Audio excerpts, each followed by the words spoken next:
O tema da aula de hoje são os fármacos opioides, aqueles que são conhecidos por serem analgésicos de ação central. Para a gente abordar sobre esse assunto, a gente vai falar sobre o mecanismo de ação desses fármacos, os efeitos que eles podem causar e os principais representantes. Então vamos aqui começar pelo mecanismo de ação. Como a gente sabe que esses fármacos vão funcionar como analgésicos de ação central, a gente entende que eles vão inibir a transmissão nervosa da dor. Mas como é que essa transmissão ocorre? Primeiro tem uma despolarização do neurônio. E aí, essa despolarização gera essa transmissão nervosa no meu neurônio pré-sináptico. E aí, o que é que caracteriza essa transmissão do impulso?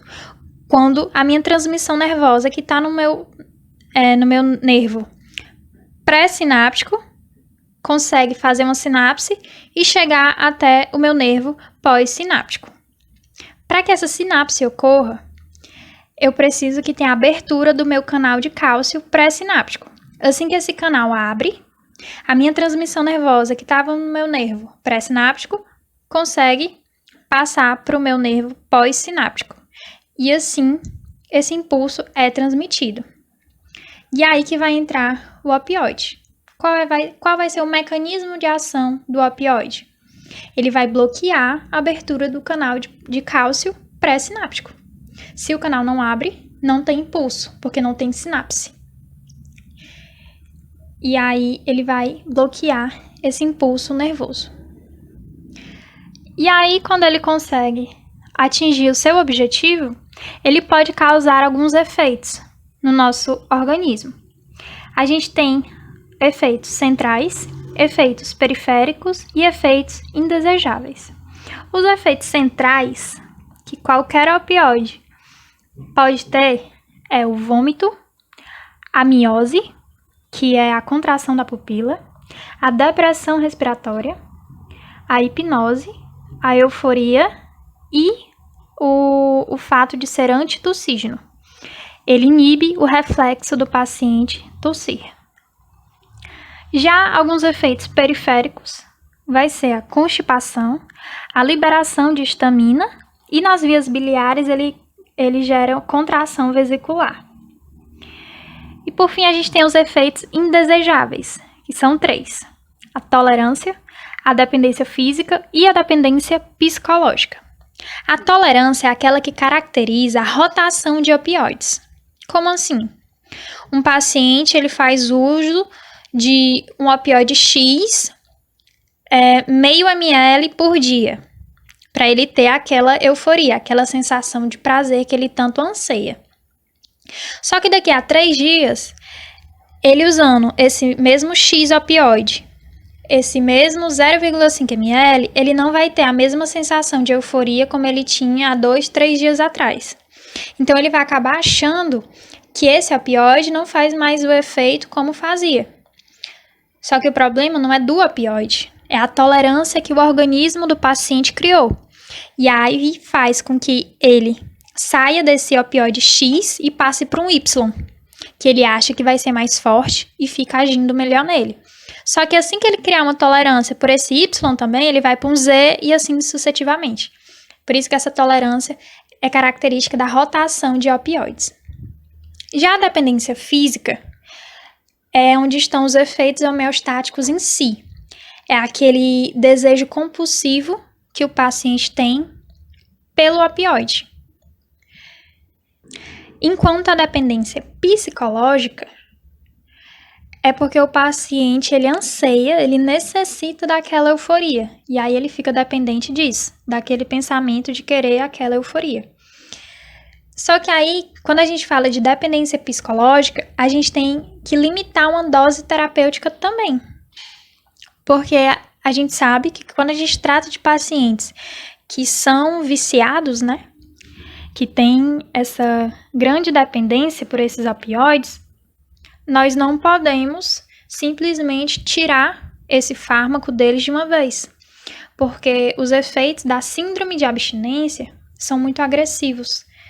debilitam muito o paciente e é muito complicado até para quem está tratando esse paciente também, porque ele fica mais agressivo, mais complicado de se lidar. Por isso que, do mesmo jeito que a gente faz com corticoide, a gente vai fazer um desmame em um paciente que faz uso de opioide. Porque aí eu consigo ir aos poucos diminuindo aquela dose, diminuindo aquela necessidade de euforia, até o meu paciente não precisar mais ficar dependente daquilo, né? Ele não necessita mais, ele consegue, entre aspas, se tratar daquele vício. Por isso que nós tratamos a síndrome de abstinência com outro corticoide, que eu vou comentar mais pra frente. Bom, e agora nós vamos falar sobre as principais drogas que vão agir nesses receptores opioides. A primeira delas é a morfina. A morfina, ela é considerada o opioide de mais baixa euforia, porque ele não vai passar pela barreira hematoencefálica. Então, ele não é lipossolúvel o suficiente para atravessar essa barreira e ele não fica acumulado no nosso encéfalo. A morfina ela também vai ter uma extensa metabolização de primeira passagem e ela vai ter uma alta degranulação mastocitária, que é a liberação de histamina, que vai gerar esse efeito vascular. Um outro opioide, nós temos a codeína. A codeína ela vai ter um efeito agonista fraco, ela é extraída do ópio, é eficaz por via oral, mas diferente da morfina, que não ultrapassa a barreira hematoencefálica, a codeína consegue atravessar sim. E quando a codeína consegue atravessar essa barreira, ela acaba se convertendo em morfina. Então, quando a codeína está na região de encéfalo, ela vira morfina, que é considerada, né, de mais baixa euforia. É como se assim que ela ultrapassasse essa barreira, ela perdesse parte da sua potência, já que ela se transforma em morfina. Temos também a metadona, que é um outro opioide que é eficaz por via oral, e ele vai ter uma alta ligação com proteínas, fazendo com que ele fique mais tempo circulando no sangue do paciente. Outro opioide, nós temos também o tramadol. O tramadol ele vai ser mais hidrossolúvel. Ele também não vai atravessar a barreira hematoencefálica por causa disso. Ele aumenta a liberação de serotonina e diminui a recaptação de norepinefrina. Ele pode ser utilizado por via oral ou parenteral. Já a heroína, ela vai ser bem lipossolúvel, certo? Ela consegue sim atravessar a barreira hematoencefálica. A heroína ela vai ser um fármaco semissintético e ele chega a ser de 2 a 8 vezes mais potente do que a morfina. Daí vocês tiram, né?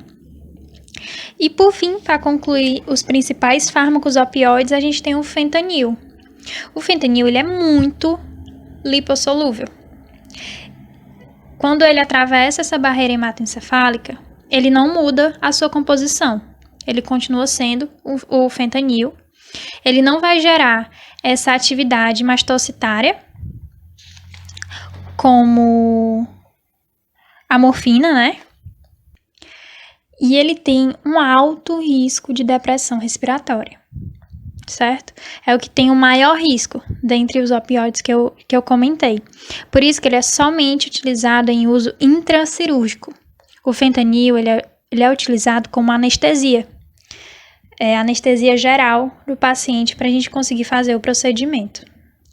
Essa questão da depressão respiratória, do vômito, ser antitussígeno, enfim, todos aqueles efeitos centrais que eu comentei no começo do áudio, todo opioide, ele tem essa característica. Mas em relação à depressão respiratória, o fentanil é o que a gente tem que ter mais cuidado.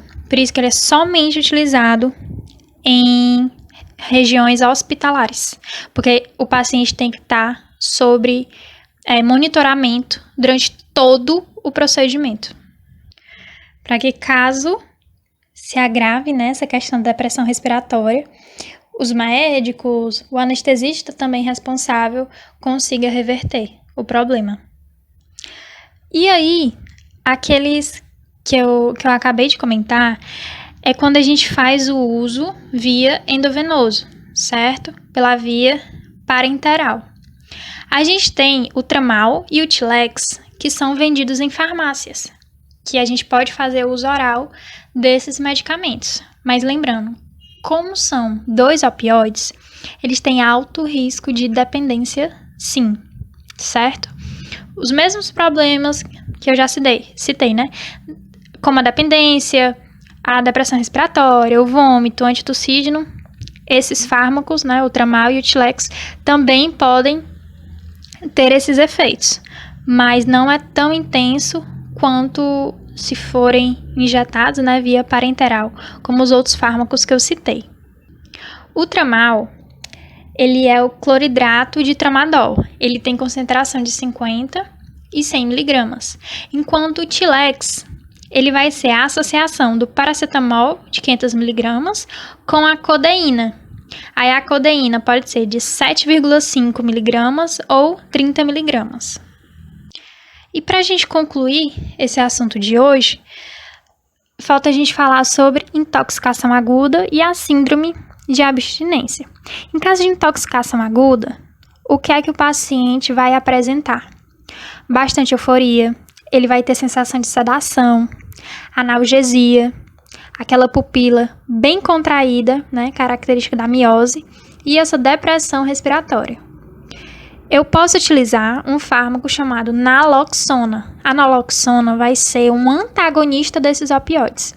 A partir do momento que eu tenho um paciente que ele está com intoxicação e eu quero reverter a ação desse opioide no organismo dele, eu posso injetar naloxona, que aí eu vou começar a competir pelos receptores.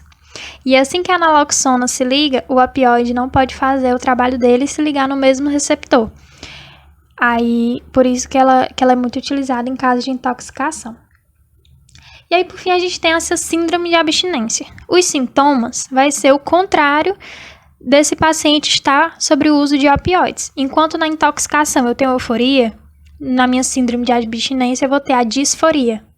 Enquanto na minha intoxicação meu paciente está em sedação, na minha síndrome de abstinência, meu paciente vai estar muito agitado. Na de abstinência também vai ter muita dor, o paciente vai sentir dores, vai ter cólicas, diarreias.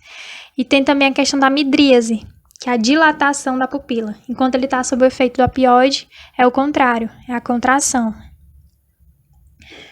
E aí, como eu comentei, né, no início, em síndrome de abstinência, a gente trata esses pacientes com um opioide. A gente vai fazendo um desmame. E o opioide que é utilizado é a metadona, que eu comentei, que ela tem uma alta afinidade com proteínas. Então, ela fica muito mais tempo ligada ao sangue. Por isso que ela é utilizada nessas síndromes de abstinência. E é isso o assunto de hoje. Qualquer coisa, qualquer dúvida, vocês podem entrar em contato.